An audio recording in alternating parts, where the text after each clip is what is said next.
triplex villas at Kollur, APR Projects. 300 చెట్లు teak మనం. Okay. So ఎప్పుడన్నా ఫామ్ హౌస్కి వెళ్తుంటారు వీక్ ఇదివరకు వెళ్ళేవాడిని కాదండి, ఇప్పుడు వెళ్ళటం లేదు. ఓకే. సో ఎప్పుడు వైట్ అండ్ వైట్ వేసుకుంటారా సార్? ఎప్పుడు వైట్ అండ్ వైట్ లోనే ఉంటారా? ఫ్లవర్ డిజైన్ లేదు, ఇప్పుడే ఎప్పుడు కలర్ షర్ట్స్. ఓకే, కలర్ఫుల్ గానే ఉంటారు ఫస్ట్ నుంచి కూడా. ఓకే. ఇది నా వైఫ్ కి బాగా వైట్ షర్ట్స్ ఇష్టం, అందుకోసమని వైట్ డ్రెస్. సో ఈ ఫ్లవర్ మీరే డిజైన్ చేయించుకుంటారా? ఫ్లవర్ డిజైన్ మీరే చేయించుకుంటారా? డ్రెస్ మ్యానే మోస్ట్లీ బాంబే నుంచే వస్తాయి. ఓకే, బాంబే నుంచి వస్తాయి మీకు. ఓకే, ఇష్టం మీకు అలా. ఓకే. సరే, ఇంత అందంగా ఉంటారు, ఏ హీరోయిన్ ప్రపోజ్ చేయలేదు అప్పుడులో? చాలా మంది. అది ఐ లైక్ మై వైఫ్. అంటే పెళ్లి కాకముందు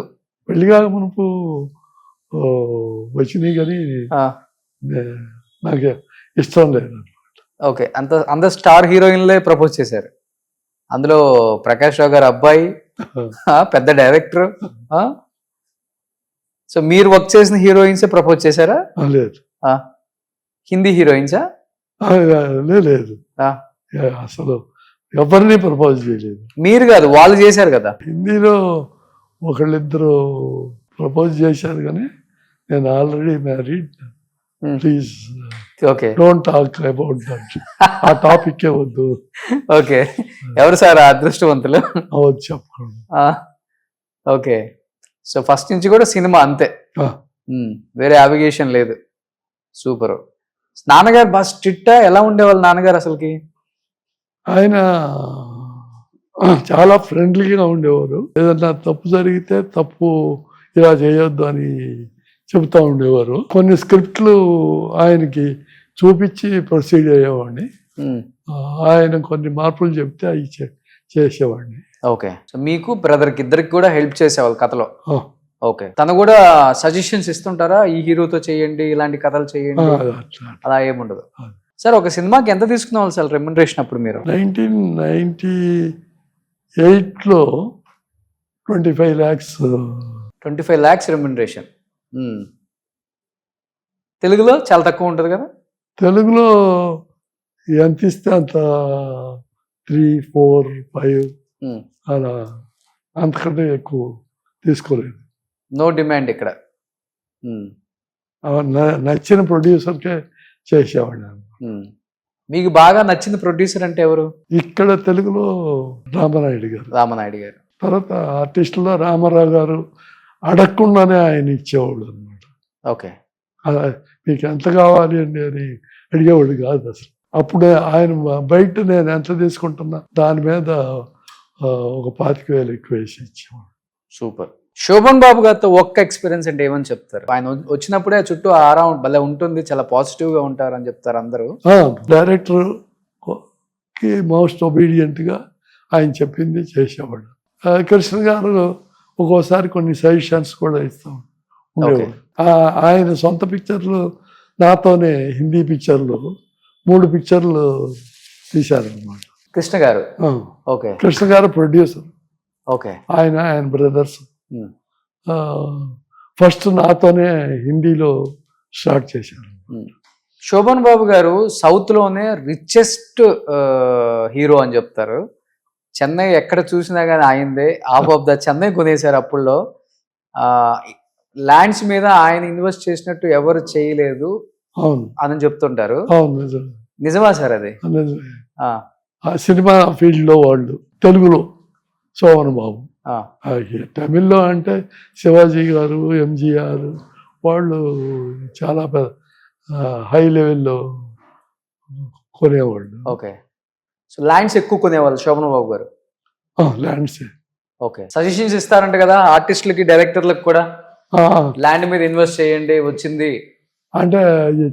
చంద్రమోహన్, మురళీమోహన్ ఆర్టిస్టులు వాళ్ళు మాట్లాడుకుంటారు సజెషన్స్. ఆయన్ని ఫాలో అయ్యారు కూడా. ఓకే, చనిపోయే వరకు శోభన్ బాబు గారు టచ్ లోనే ఉన్నారా మీకు? ఆ?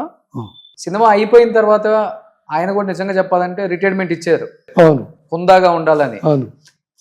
తర్వాత కానీ ఛాన్స్ ఎవరైనా వస్తే వదిలేవాడు కాదు ఉమ్, శోభన్ బాబు. ఆ, నేను వదిలేవాడిని. అవునా? ఆ, ఆ. ఓకే, నేను చేయలేను బాబు. స్ట్రిక్ట్ గా ఉంటారా ఆయన? ఆయన టైం 9 o'clock షూటింగ్ అంటే 9:15, 9 కల్లా సెట్లో ఉండేవాళ్ళు. ఆయన పోర్షన్ ఎప్పుడు వస్తుందో అప్పుడు పిలిస్తే వచ్చేవాడు అనమాట. ఫీల్ అయ్యేవాడు కాదు. ముందడుగులో ఎక్కువ పోర్షన్ కృష్ణకు ఉండేది అనమాట. ఆయన ఎప్పుడు పిలిస్తే అప్పుడు వెయిట్ చేసేవాడు. Is a gentleman.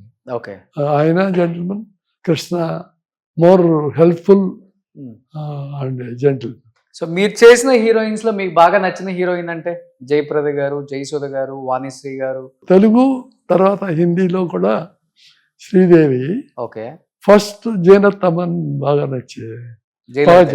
Zeenat Aman Tucker picture, Zeenat Aman, Hema Malini. Sir అందరూ చెప్తుంటారు, ఇప్పుడు మీరు అప్పుడు వాళ్ళతో సినిమాలు తీశారు కాబట్టి డైరెక్టర్స్ కి they know each and everything, వాళ్ళ లైఫ్ గురించి కూడా ఒక బాండింగ్ ఉంటుంది షేర్ చేసుకునేది. జయలలిత గారికి శోభన్ బాబు గారికి మ్యారేజ్ ఒక పాప ఉన్నారు అనే మాట వాస్తవం సార్? తెలియదండి అసలు నాకు. ఎలా ఉంటారు అసలు వాళ్ళిద్దరి మధ్య? అంటే అప్పటికి ఆమె రిటైర్ అయిపోయింది మేము డైరెక్టర్స్ అయ్యేటప్పటికి. అవునా? ఓకే. అంటే కొంచెం లావ్ అవటం, ఎవరు పెద్దగా తమిళ్లో కూడా చేసేవాళ్ళు కాదు. ఒక రామానాయుడు గారే ఆమె లాస్ట్ పిక్చర్ చేసింది.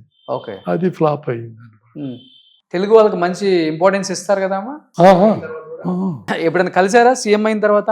జయలలిత గారు అప్పటికి కొంచెం ఫైనాన్షియల్ గా కొంచెం వీక్ అయ్యింది అనమాట. ఎందువల్ల సార్? కారణం తెలియదు. ఫస్ట్ నాకే కవర్ చేసింది, తన ఇల్లు షూట్ చేసుకోమని. ఆమె ఉండే ఇల్లు? ఓకే, షూటింగ్ పని నేను మా ప్రొడక్షన్ మేనేజర్ మొహిద్దీన్ అని ఉండేవాడు, ఇద్దరం వెళ్ళాము. వెళ్ళి మొత్తం ఆమె ఇల్లంతా చూపించింది. అప్పుడు నాకు కావాల్సింది చాలా పెద్ద హౌస్ అన్నమాట.